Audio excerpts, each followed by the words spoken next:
Bonjour à tous, merci de nous rejoindre pour cette édition de la mi-journée. Voici les titres.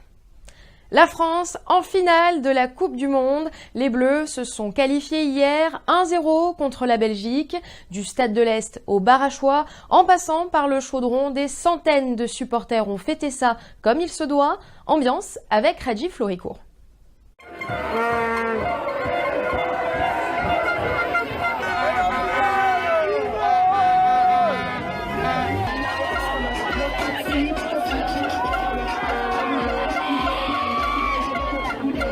On a gagné, on est les meilleurs, on est en finale.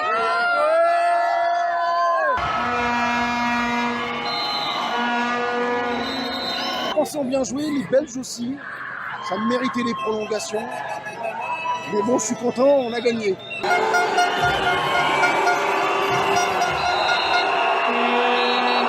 C'était super génial, trop fort, on est en finale, génial.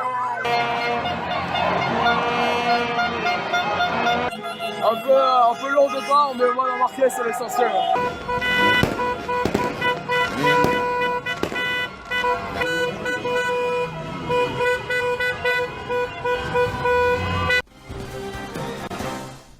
Et pendant que les gagnants célèbrent leur victoire, les perdants pensent leur plaie. Mais pour certains Belges de la Réunion, l'issue du match ne pouvait être que favorable. Leur stratégie, soutenir les deux équipes. Samuel Irlepen. Il manquait de feu. Je trouvais qu'il manquait ce qu'ils avaient dans les autres matchs. Et là, ils l'ont pas. Ils l'avaient pas. J'étais aussi contente que ce soit la Belgique ou la France qui gagne. Bon, c'est vrai qu'un petit pincement au cœur, mais je veux dire, on est en finale. Que ce soit la Belgique ou la France, on est en finale. Donc c'est très bien. Donc on soutient 100% des Bleus. On va retransmettre le match pour donner un maximum d'ambiance. Allez les Bleus! La Coupe du Monde, un rêve qui pourrait devenir réalité pour 67 jeunes footballeurs réunionnais. En début d'année, 7 recruteurs anglo-saxons se sont rendus sur l'île pour repérer les futurs talents pays. Un stage de détection était organisé à Saint-Louis par l'association FC Talent Academy. Marina Batt. C'est une vraie opportunité. C'est dans ce sens-là que ça a été fait, uniquement pour ouvrir des portes. On n'est pas là pour dire qu'on peut faire signer, ça c'est le rôle d'un manager de club, mais on a au moins le mérite d'essayer d'ouvrir les portes pour eux, et je pense que c'est important. Ça fait depuis 11 ans qu'on le fait, avec les moyens du bord, et l'idée mûrit au fur et à mesure. On a essayé de les préparer au mieux possible, mais si on avait plus de moyens et de possibilités de le faire, on pourrait mieux les préparer pour la prochaine fois. Et c'est ce que le président a entendu comme cri d'alerte.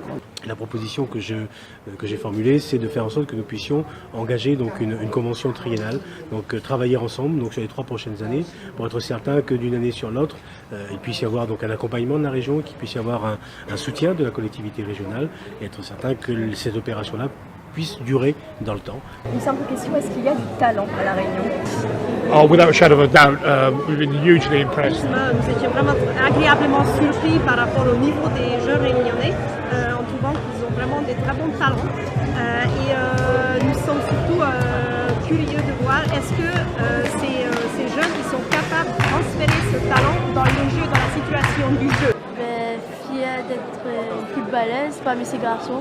Gwendolyn, est-ce que toi, ça te ferait rêver de devenir un jour footballeur professionnel? Ah oui, ça, oui. Parce que j'aimerais bien être dans l'équipe féminine en France. Depuis le départ, il y a là de 6 ans, on a vu qu'il y avait un petit talent, donc on a persévéré là-dessus. Stressée, contente mais stressée. En tant que maman, il y a plein d'inquiétudes, plein de questions que je me pose, à savoir comment ça va se passer là-bas. Et là, tu te sens comment? Est-ce que tu as un peu peur ou est-ce que tu es juste super content? Super content, j'ai pas peur. Annie et Georges Patiama demandent des excuses publiques à l'association One Voice suite aux commentaires racistes dans une publication Facebook de l'association. Le couple d'éleveurs et un comité de soutien sont réunis ce matin devant le cabinet de l'avocat de l'association. Pour rappel, les deux Saint-Louisiens avaient menacé d'apporter devant ce même cabinet les corps meurtris de leurs cabris attaqués par des chiens errants le mois dernier. C'est la fin de cette édition, merci de l'avoir suivi. Retrouvez toute l'information sur zinfo974.com. Je vous donne rendez-vous à 18h pour le reste de l'actualité. À tout à l'heure.